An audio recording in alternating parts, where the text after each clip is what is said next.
Please, thank you. Question number 47. No supplementary. Sir, the answer is laid on the table of the House. Question number 48, Shri Harnath Singh Yadav.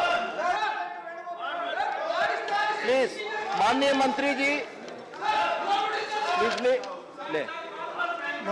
First question. महानगरीय क्षेत्रों में वायु प्रदूषण का संकट दिन ब दिन गहराता चला जा रहा है और इसका प्रमुखतम कारण कारखानों और वाहनों से निकलने वाला धुआं है। वायु प्रदूषण के कारण मनुष्य व पशु पक्षियों का जीवन संकट में होता जा रहा है। मैं माननीय मंत्री जी से जानना चाहता हूं कि क्या कारखानों की चिमनियों से निकलने वाली जहरीली गैसों, धुआं तथा वाहनों से निकलने वाले धुएं से मुक्ति दिलाने के लिए सरकार ने ऐसी कोई वैकल्पिक व्यवस्था विकसित करने पर विचार किया है जिससे घातक गैसों तथा धुएं को वहीं पर कार्बन के रूप में रोक लिया जाए। माननीय मंत्री जी। सर, माननीय महोदय ने एक बहुत महत्वपूर्ण विषय सदन के सामने रखा है और मेरा ये मानना है कि इस विषय पर व्यापक चर्चा जो सदस्य शोर मचा रहे हैं उनको भी करनी चाहिए क्योंकि ये हम सबके जीवन से जुड़ा हुआ विषय है। Question hour, this is question hour, very important.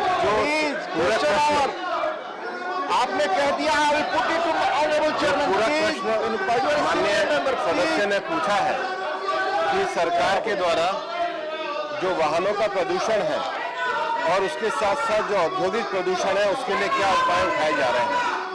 मैं माननीय सदस्य को ये बताना चाहूँगा कि सरकार के द्वारा और BS4 से BS6 के नॉर्म्स ये फ्यूल में इस्तेमाल किए जाए इसके लिए कार्रवाई की जा रही है। दूसरा, विभिन्न शहरों में मेट्रो रेल के विस्तार के लिए कार्रवाई की जा रही है।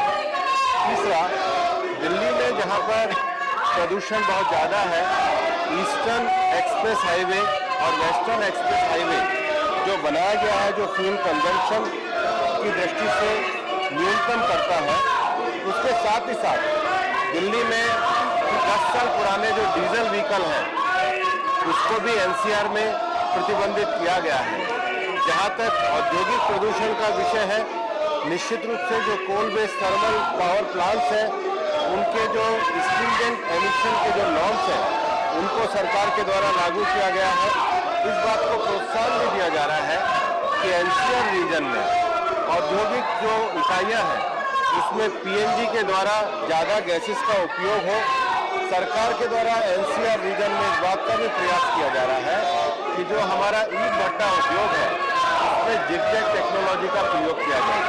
तो वाहन प्रदूषण को लेकर के, औद्योगिक प्रदूषण को लेकर के सरकार द्वारा विशेष कार्यक्रम किए जा रहे हैं और राष्ट्रीय स्तर पर भी वायु प्रदूषण के लिए 132 शहरों पे मॉनिटरिंग संयंत्र की स्थापना की गई है और इसको मॉनिटर करके व्यापक कार्यक्रम के नाते किया जा रहा है और फाइनेंस कमीशन के द्वारा भी 4400 करोड़ रुपए की राशि स्थानीय निकायों को उपलब्ध कराई गई। माननीय हरनाथ सिंह जी, सेकंड सप्लीमेंट्री। बहुत महत्वपूर्ण सवाल जवाब है, पर्यावरण से जुड़ा है। आपसे आग्रह, पर्यावरण देश भर में राजमार्ग बनाने का कार्य बहुत तेजी से चल रहा है, परंतु नवीन राष्ट्रीय राजमार्गों के दोनों ओर लंबे और अधिक चौड़े आकार वाले पौधे लगाने का कार्य अपेक्षाकृत कम दिखाई देता है।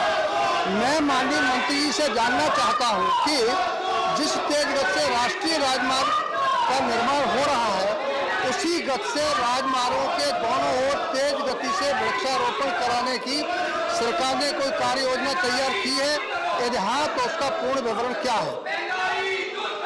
राष्ट्रीय राजमार्गों के विकास और उसका जो कार्य है वो कार्य सड़क परिवहन मंत्रालय का है, लेकिन जहाँ पर जो राष्ट्रीय राजमार्ग बनते हैं अगर उसमें किसी भी प्रकार का फॉरेस्ट जमीन का डाइवर्जन होता है तो कंपनसेटरी अफॉरेस्टेशन किया जा रहा है। लेकिन मैं ये विशेष रूप से बताना चाहूँगा कि राष्ट्रीय राजमार्गों की अथॉरिटी के द्वारा ये कार्य किया जा रहा है और निश्चित रूप से जो माननीय सदस्य ने सुझाव दिया है वो और तीव्र गति से किया जाएगा।